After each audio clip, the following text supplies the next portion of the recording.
Knights?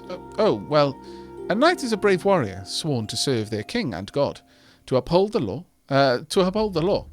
It is man? Oh, sorry. Well, I suppose in my kingdom we only appoint men, but desperate times. So, it is a person who is righteous and honourable. Now, I solemnly swear I will release you from my service once the deed I ask is done and I hold the sword in my hand. Will you accept? Now, depending on the way you go, you'll get different reactions to this. It's basically a King Arthur reference, yeah. I accept, but ask does he even know we're the right for this task?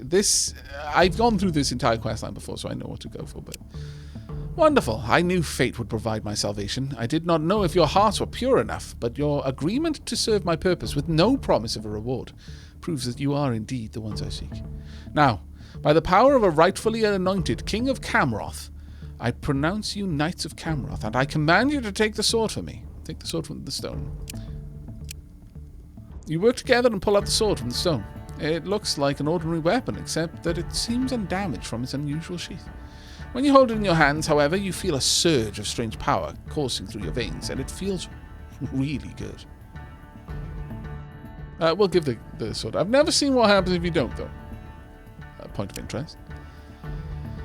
The king drops down on one knee as he accepts the sword from you. He speaks, and his voice becomes more forceful and clear than before. Well done, my knights.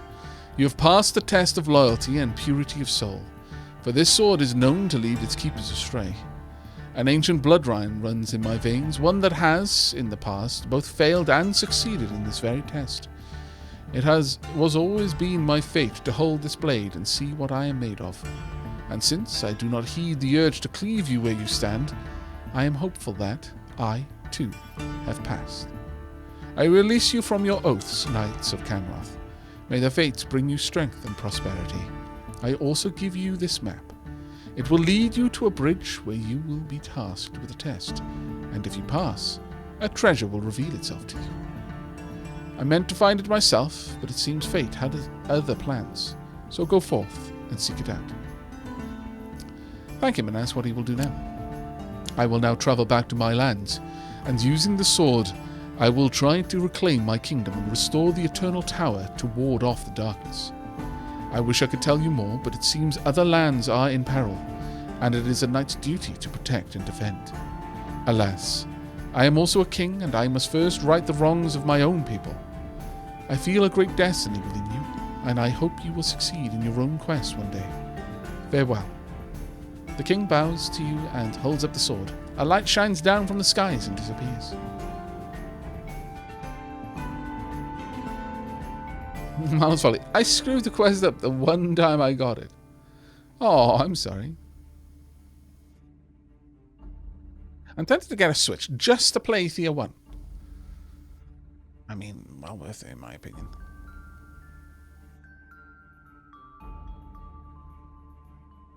A bridge? Is there a mage of guards? It's called Bob. Well... Bed is calling. Have fun all. Take care, Song Swift Eye. Have a good one. Right. Decent amount of experience, and it's a really easy quest to do. But we should now have a new location. There's Divine Path, Lightbringers, a town there. Maybe up here. Yeah, there we are. King Arathor. Right next to the Slavians. I'm tempted to go and deal with that unliving crypt, but...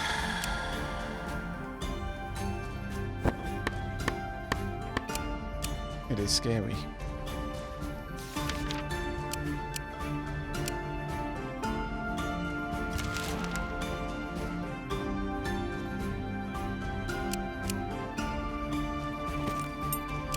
You think we can handle a level 5 battle, chat? Oh. The day is clear, yet suddenly before you hangs a singular dark patch of thundering clouds. It's moving fast, but it will not cross your path. Seems interesting. Investigate from a safe distance. Find a spot to observe the clouds and soon see a hairy, two-horned, hoofed creature riding a small yet very sprightly goat and dragging the thundering clouds behind him. The creature seems distressed and looking for something. It is likely a type of czart. A devious demon. Talk to it, but remain wary. The czart turns to you, his bloodshot eyes glaring with malice, for a flicker of the second, then turning to pain and pleading. You know the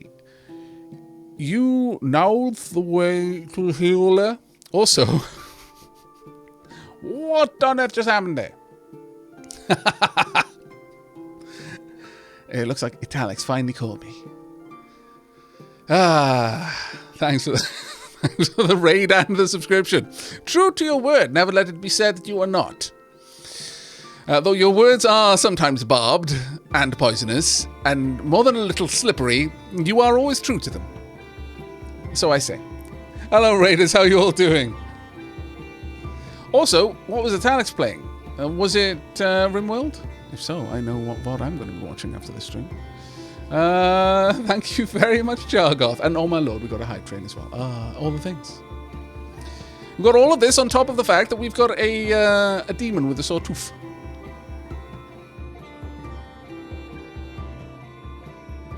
My lord, so many people. Now, is Belial around, or is Leafing going to have to step into those ever so large shoes and use the shout-out command? Aavak, don't watch it, please. Oh no. I see. Haunted. See, the problem with this is that you've made my desire to watch it significantly larger by telling me not to.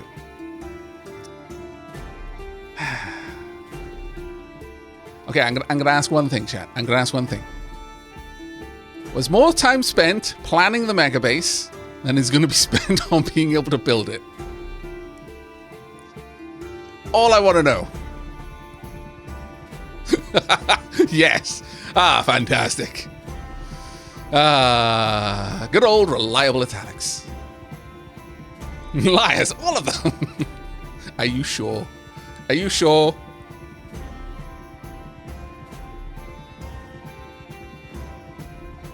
Oh no.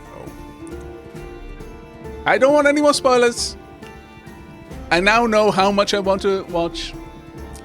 So that is enough. Was Randy bullying Italics though? Oh dear. Oh dear.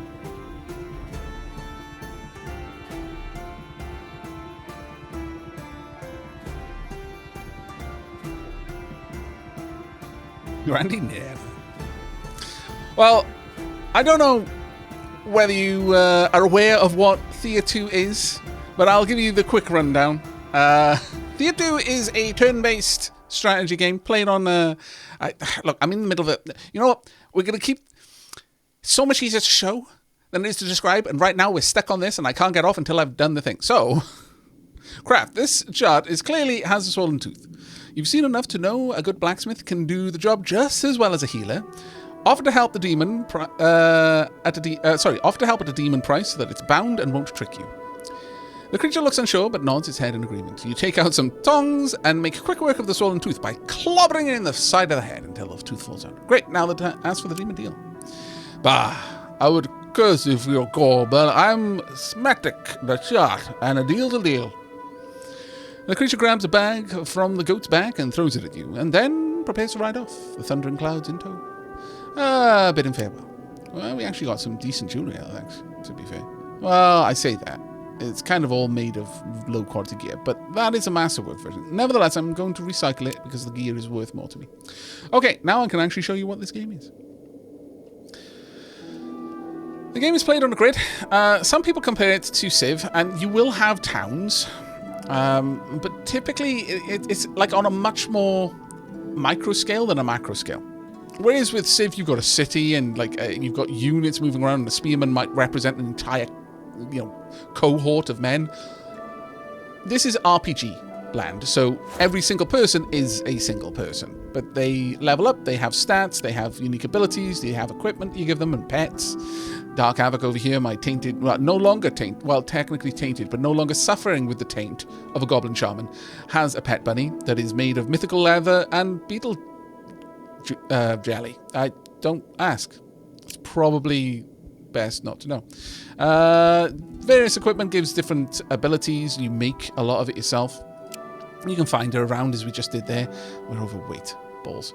There's different seasons, different effects. In a nutshell, you're trying to work out why the sun is hurting people and trying to suck their souls out and unifying everyone. It's a big mystery. Thea 1, you were fighting against the darkness. You presumably beat the darkness, though you don't technically have to. It's very open-ended in the way that you play this game. And in Thea 2, you are many, many years afterwards, and, the sun is back. Hooray! Only light feels kind of weird, and it burns, which for me is my everyday, but this is apparently not normal for Theans, so we're trying to work it out. We are the chosen of a god. You can select which god at the start of the game. You can buy access to different gods with in-game. There's like meta progression, and every time you complete a game, you earn points based on how well you did in the game, and you can use that to unlock new gods or unlock abilities, which you can select for that god at the start. Our selected abilities are not dead yet. If our actually, this is just the god's ability. If our chosen dies, which would normally end the game, they come back as an undead, because we're literally servants of the god of death. We get some perks. We can gather further away, which is useful. That's one of the ones I purchased. I purchased to have a tainted goblin shaman as one of the starting characters. You usually don't get it. Smarter every day. Add characters at various odds and ends. Thank you so much for the hype train, by the way. Diolch yn fawr iawn, everyone. That was Calvin, my lord. That was a honking great bit bomb there, dude. Thank you ever so much. But as Leafin said, this is a colony survival crafting card game. And I'm going to do something stupid right now because I'm really not sure I'm going to be able to handle this fight. We may be about to just, like, randy myself, honestly. But I'm going to go and fight that. Oh, never mind. I was going to go and fight the demon, but now we've got another kid. The caravan grows. It's not a colony yet. It will eventually be, and then we'll build houses in it, and like schools and wells and herbalist huts and all kinds of amazing things out of the various odds and ends we find. But first, we've got another character. Everything is happening at once. My lord. But thank you so much for all of the support, peeps. I know I haven't caught them all, but I will. Thank you very much, Alex. You made good on your promise for a sub, though. Was it more of a threat? I'm not really sure. Chogoth, thank you very much for the gift sub. Red Fox as well for the 5 gift subs. Ardent for the 5 gift subs. 90 profit for the bits, and yet another login. Yet again with more bits. Diolch yn fawr. And thank you very much to Calvin for that whomping great bit bomb. Again, so incredibly kind of you. Thank you. But yeah, so 2 of you enjoy some time together. Perhaps you're friends, perhaps more. But the ever-vigilant and slightly over-enthusiastic, very over-enthusiastic if you ask me, spotted nearby, and as sure as death, a child is brought to you soon after. So that gives us 2 children currently in the caravan, slowing us down. My lord. Right, okay, so with Dawan here, we will be unpausing the name in game redemption so that you can, yourself, get a name in the game. I do not promise you that you'll live long, though. Fear is unkind to children. It's unkind to everyone, but it's especially unkind to children. But before everyone uses your dapper ducats for this, let's have a look at what you like. You'll grow up in 31 turns. Out of curiosity, though, how long will crafty old goats be until they grow up? 7 more turns. Ooh. Yeah, it would be great if we could get like a blessing of mysticism, spirit right now to buff their mysticism, so we have a chance of them turning into a witch in adulthood. Either way, though, you have battle orders. Protect others.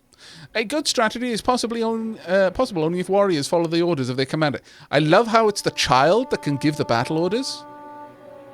I feel that there's nothing wrong with this at all. It's just at the back lines, just shouting out what the adults should be doing. No, I approve. 100%. Right, but with that, if you would like a chance to be a dear one, prepare yourselves, because in a moment I'm going to unpause redemption, and I'll only unpause it for a brief moment, so that's your window of opportunity to get your name in the game. You've got to have the 10k dapper ducats, though. Maybe one day I'll allow other people to pay for you, but right now you've got to pay it for yourself, because we're not as advanced as some other streamers that I could mention. 5, 4, 3, 2, 1, go. See? 3 others squeezed in. Raptor Online. Congratulations, mate. You were the first. Let's get your name in the game.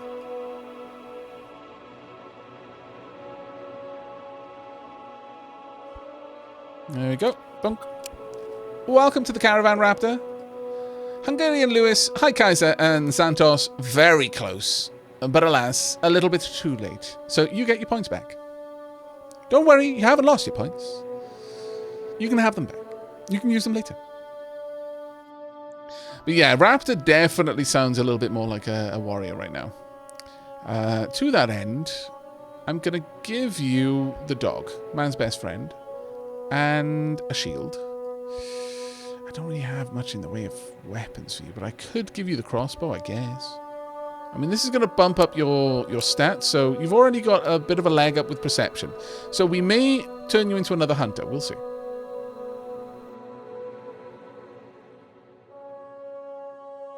I'm not sure if I'm more amused at the notion of battle orders being told tactical advice or just yelling, "Get it! Get him in the knots!" Well, I mean, who knows?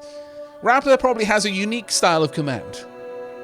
Thank you so much for that level 5 hype train, peeps. Really appreciate it.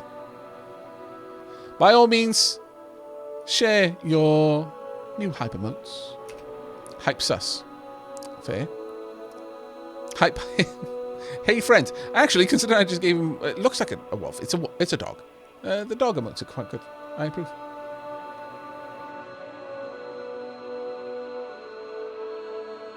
I approve greatly.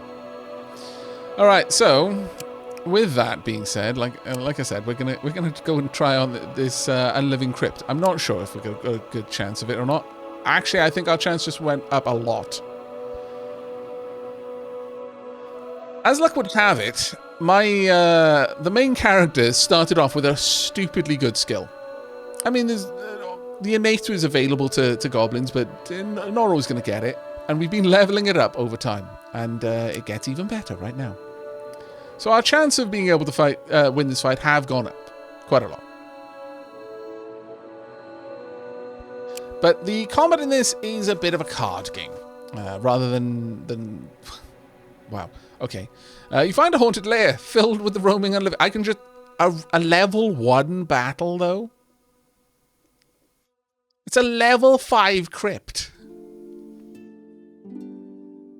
Wow. Oh, I mean, I'm not going to say no.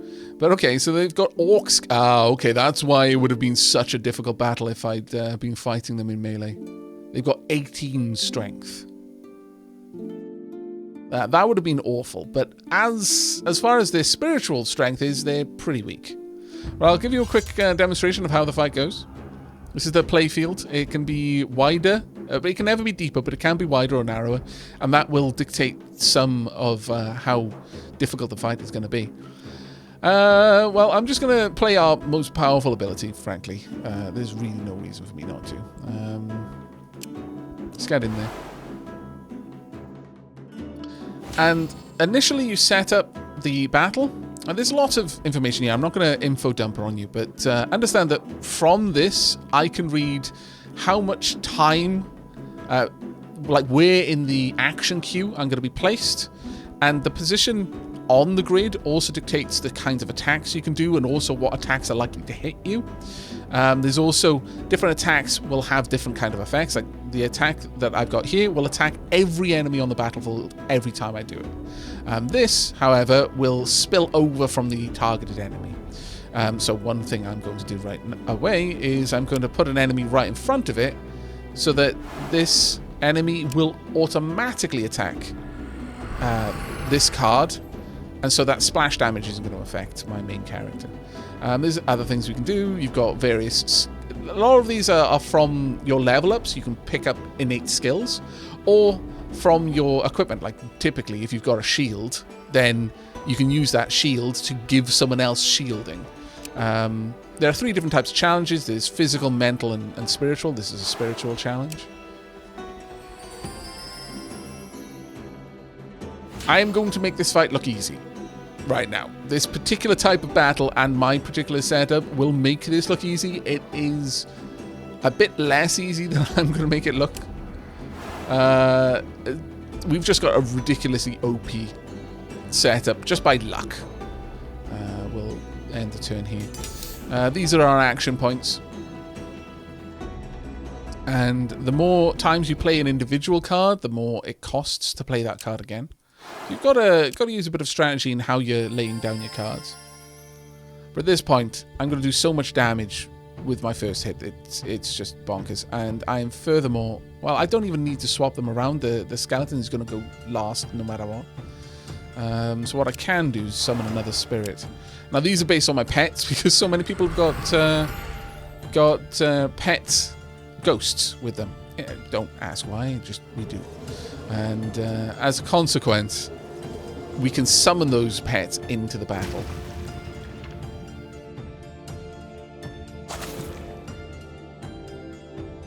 Yeah, our early character builds, we managed to get a witch.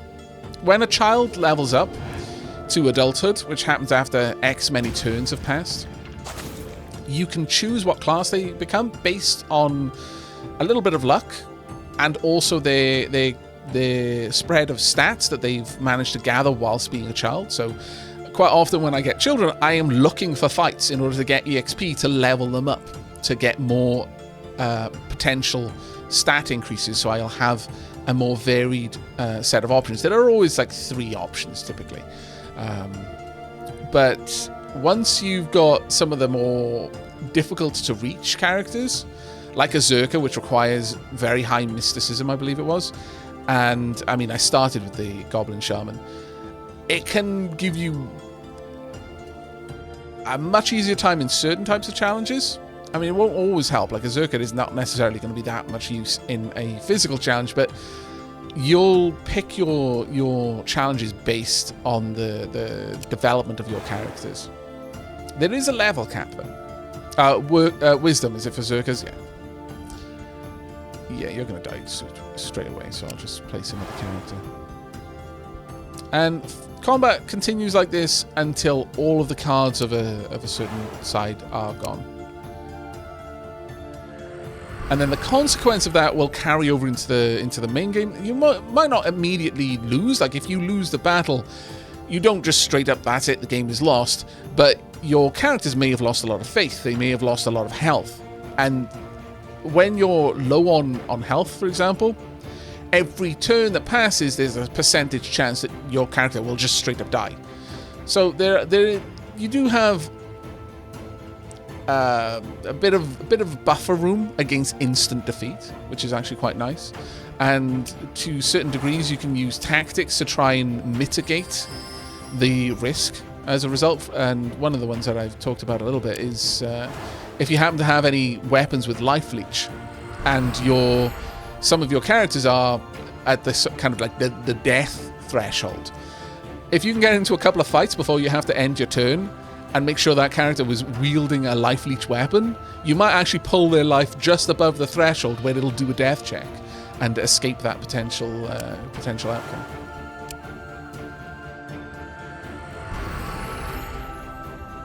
There we go. But again, thank you so much to Alex for dropping by to say hello. I'm so sorry that you had a bad run on Rimbled, though I am absolutely going to watch that VOD. I do feel that Randy has been bullying at Alex a little bit. Well, that last run seemed like it was going quite well, but that is the curse of Randy Random, I suppose. It can be going really well, and then suddenly not, very quickly, and the turnaround can happen so fast you don't actually notice what went wrong. We don't care for sandstone armor. It's stupidly heavy for what it offers us. Also a Darkwood bow. No. Blood artifact, though. Spiritual shielding? No, not really. Not really on that one. So we'll just take the materials. But Dark Aavak permanently increased destiny as a consequence of that fight. Very nice. Take care, Miss Minnie. Have a good one. But yes, if anyone is interested in watching some RimWorld, or indeed some Battle Brothers and Subnautica Below... Are you going back to Subnautica Below Zero, or have you finished that one, Alex? Either way, I know a lot of my viewers are big fans of RimWorld, so if you haven't already, please drop a follow to Alex. He's a good friend of the stream, a fantastic content creator, and honestly, he's sarcastic enough he could be British, frankly. And that is high praise coming from a British person. Okay, we've got some more unliving that we should easily be able to deal with. There we go. Another 4. See, when you instigate the fight, you can kind of, because you're dictating where the battle, well, not so much where, but when, you also have a bit of wiggle room on how. So, for example, here, if they attacked me, they would pick the battle, and they would almost certainly pick a physical battle, which is the most dangerous of them all. But because I attack them, I can try to intimidate them with a mental battle, which is actually pretty awesome, because it's a much easier battle. They're undead. They've got, like, half a brain, if any brain left in the skull. It's not hard to outwit them and intimidate them. So I can pick a much more advantageous engagement. You can auto-resolve, and depending on the difficulty settings for how you set up the game, auto-resolves can be better or worse. I've got mine on just flat normal.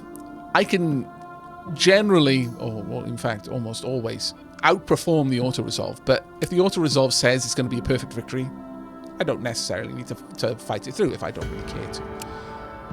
In this case, we don't mind. Why is everyone making everything out of sandstone? Every 3 steps I find a cemetery, and every battle, more or less, someone is wearing something made of sandstone. I don't understand. This is not normal behavior.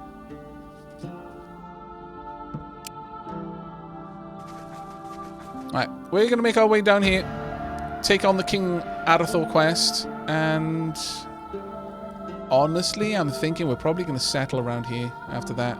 Either that or down here. Possibly there. I think we had decided that this is one of the best places that we could build our first town. Unlike the original Thea, you can... I'll do a little bit of gathering while I'm here, as usual. And also... we'll just do a regular bit of research so I don't have to spend too much time here. But unlike the initial Thea, which you started with a town and you just had to try and protect it. Oh, wow. Okay. Your pick-a-look demon has left you now, satisfied with its service and your payment. And as a result, Askugia gained almost a full point of destiny permanently. Well, that's nicer than a spiritual curse. But in Thea 1, you had one town and that was it. In this, you start off with just a group of people you can elect to settle, or you can make the other ring out of your cosmic seed, which is how you found a town.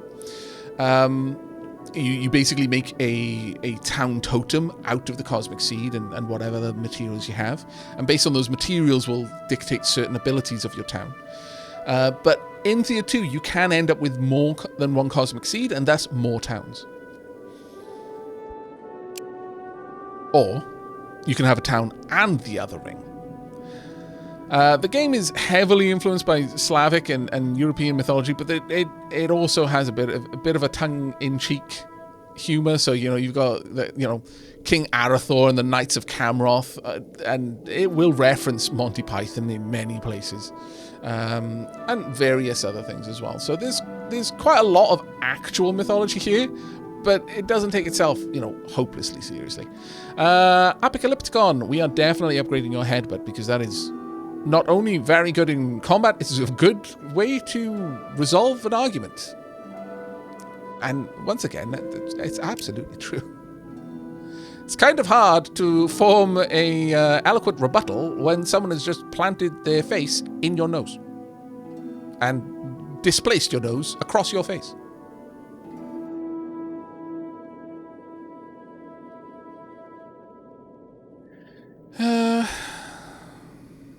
Well, you're now building into a potential magic user, so I don't want to sidetrack that, but we'll go with wisdom, I guess. More towns? No. 2 rings! I suppose so. Can you actually make 2 other rings? I never even thought about that, but I suppose. Here's the research screen. You research materials so that you can naturally harvest it. And later on, you can also get composite materials, which generally speaking, you will never actually find in a raw form because you are literally merging them. But you need quite a lot of materials in order to do that. You can research different things to make, different crafting items, which is actually quite fun. And you can then make these out of different materials. And the different materials you make them out of will dictate its abilities, which is... and it's quite expansive. There's a lot to that. Different types of things you can cook for food. Food, it's a survival game, not so much in the if you don't eat, you die. Well, actually, you can do. But food has more than a strict nutritional, like calorific impact. Having food variety greatly changes how your colonists will be able to manage. It will directly impact their morale. Let's carry on. We are now overburdened, which is poop. We will eat through some food in a moment, and that will help.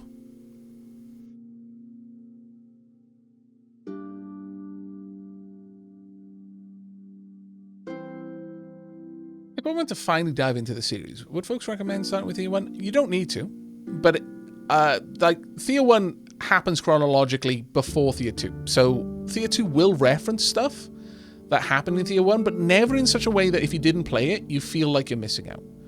It basically, kind of gives you the cliff notes kind of thing. In any dialogue option, you can ask for a little bit more info, and it'll give you the TLDR of what went down. But if you have played through 301, there are lots of references, so it's kind of fun in that regard. Also, Thea 1, as I've mentioned a couple of times before, some people prefer Thea 1 to Thea 2. In a lot of ways, like the quality of life improvements make Thea 2 in many ways just flat out better than Thea 1, but there are mechanics differences in how some of the systems work, and they're different, not in like one is better, one is worse. They are simply different, and so at that point it becomes personal preference over which mechanics you enjoy. We have one more turn of being slow, but then we will eat our slowness away. Also, what is that? Is that an armored bear? Yes, it is. Well, let us hope that I get to pick the fight. Oh, no. Oh, I was concerned. We should be fine. Sure, we'll go and have a... Well, actually, I can have a look at what they're like. You bite, you line charge, you got a decent amount of strength, but nothing too frightening. Skills from... You are literally wearing armor, my lord. Did I want to switch the pet? Oh, good call. Very good call. Thank you very much, chat. Yes, I did want to switch the pet. So that your mysticism is 5.6. We don't need mysticism on you anymore at all. Though it wouldn't necessarily be a bad thing. But I could instead give you... do you do anything I really like in battle? No, you don't really. So I can give you the boar, because the boar is a decent summon. It's not amazing, but it's decent enough. Hey, Alpaca. Indeed, that does seem to be the case. And I have been told not to watch the stream, but realistically, they were telling me to watch it. So you can make of that what you will. Yes. Apparently, you missed quite a few things. Let's put it that way. All right, let's go and poke Magnuson. Oh wow. Okay, so it's straight up level 4 physical battle. We can just back away. Or we can have a hunting concept battle and stalk the beast and hunt them. But that's still a level 4 battle.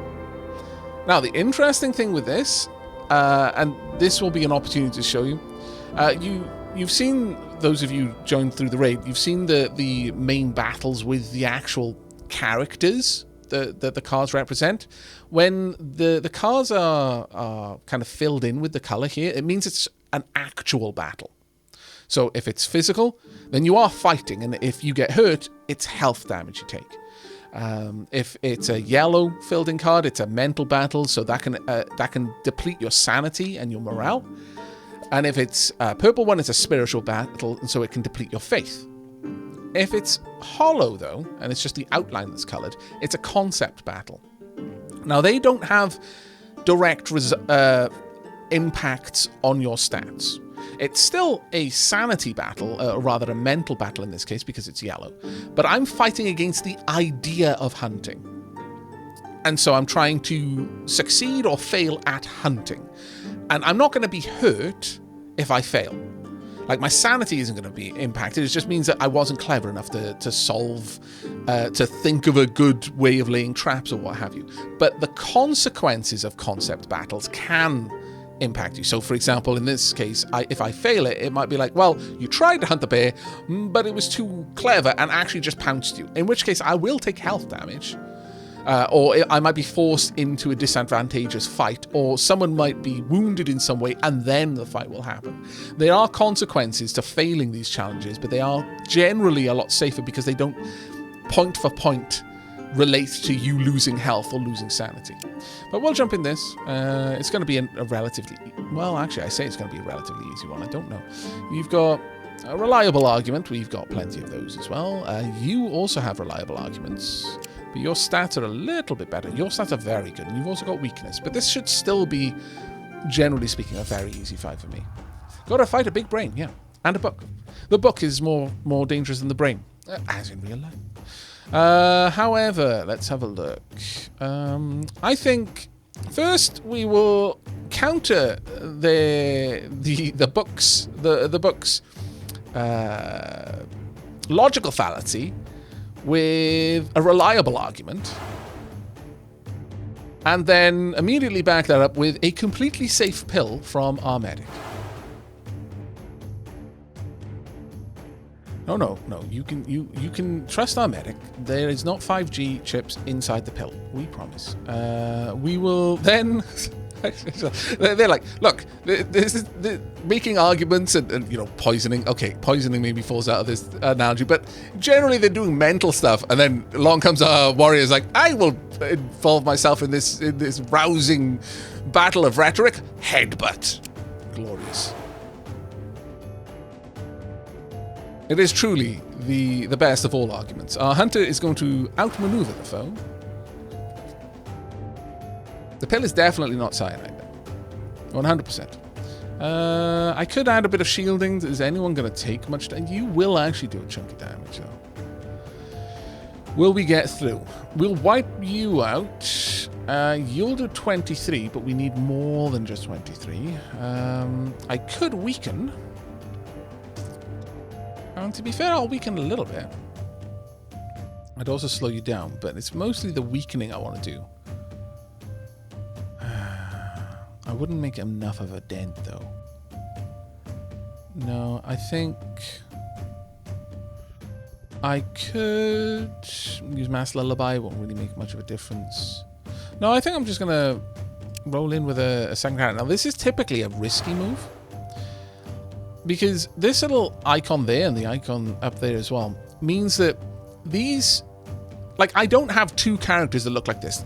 These aren't twins. These two cards on this battlefield represent the same person just doing something twice. And in this case, they're fighting, or rather, they're presenting an argument or using, in this particular instance, energy disturb. But they're taking part in the battle twice. Now, if they take damage, it gets applied to the character, not the card.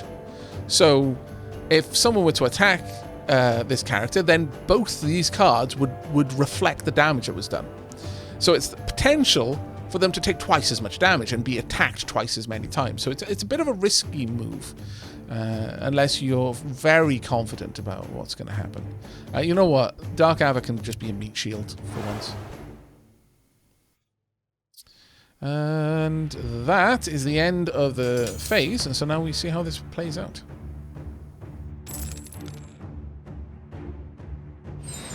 Thankfully, one of their innates is that they absorb shielding, or rather just generate shielding every time they attack. I would really like you to attack the book, please. go.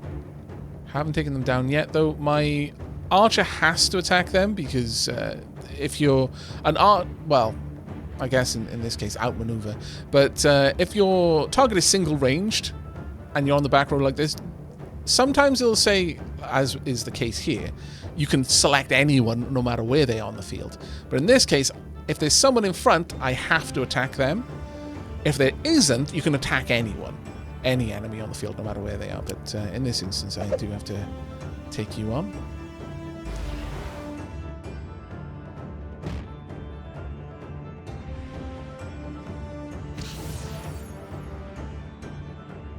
A little bit of damage, but nothing too bad.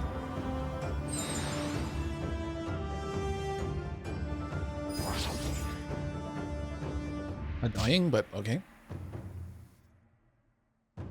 The headbutt is the traditional dwarven argument, okay?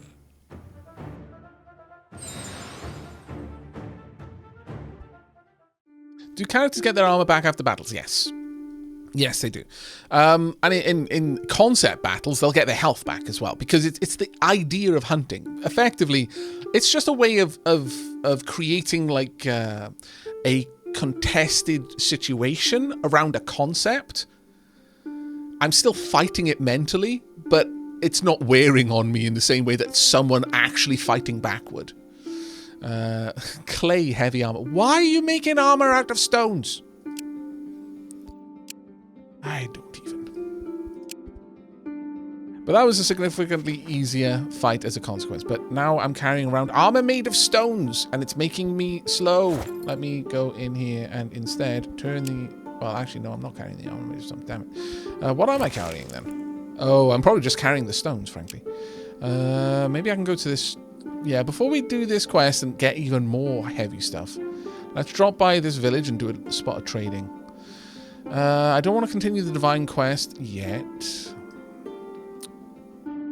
This Lightbringer quest, though, maybe. Let me have a quick look at my logbook. Found the witch's hut inside of Baba Yaga. She asked for the toad. Toad looked like a Chmu demon, but it was actually a cursed Vodnik. The prince was grateful for his release. He told you of demons being burned by the light that came from the ground. Some died, some became changed. This light is clearly poisoning the land. Okay, so maybe we will actually go to do that one. But I think we do need to trade first. And I might be able to get another character if we're lucky. Hickey Land, I'm doing well, thank you, mate. Thanks for asking. How about yourself? Coming up on 3 AM. I should probably retire for the evening. Good night, all. Take care, Marlo's Folly. Have a good sleep.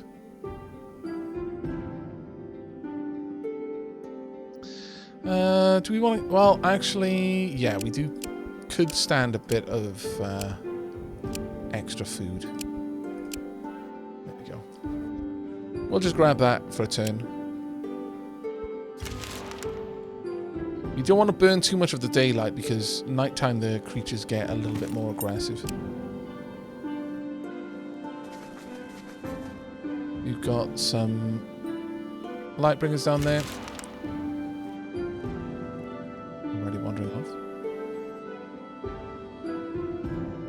The whole light from the ground that changes folk really reminds me of the colour from Outer Space. Oh, yeah. I watched that recently, actually. I went into it expecting... Well, I went into it expecting a Nicolas Cage movie. And I got a Nicolas Cage movie, but... I liked it. Well, to be fair, I like most Nicolas Cage movies. That's why I watch them. But I usually like them despite the movie. Rather than because of the movie. But I did like it. It actually did a good job of capturing the essence of the story.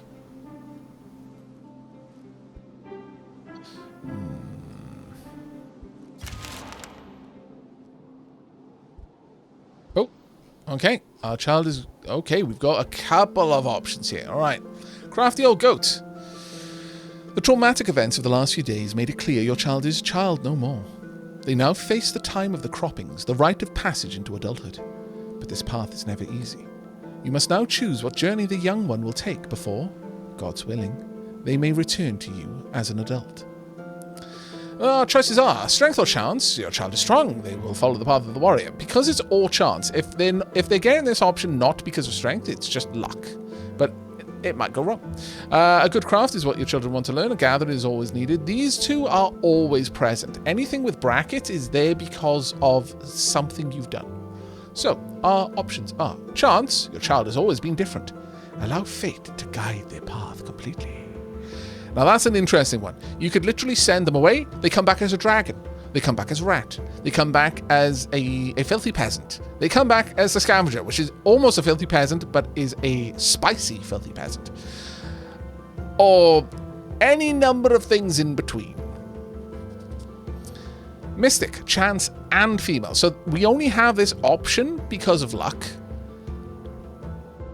But it would only be present if they also have high mysticism and they're a woman. Your child was born with the mark of a witch. This path is dark and dangerous. Or wisdom and chance. This child is wise beyond its years. They could train to become the spiritual leader of your flock, a Zerka. We've already got a Zerka. We don't have a witch. We're going to go for the witch. I'll come back as an Aavak. Oh my lord.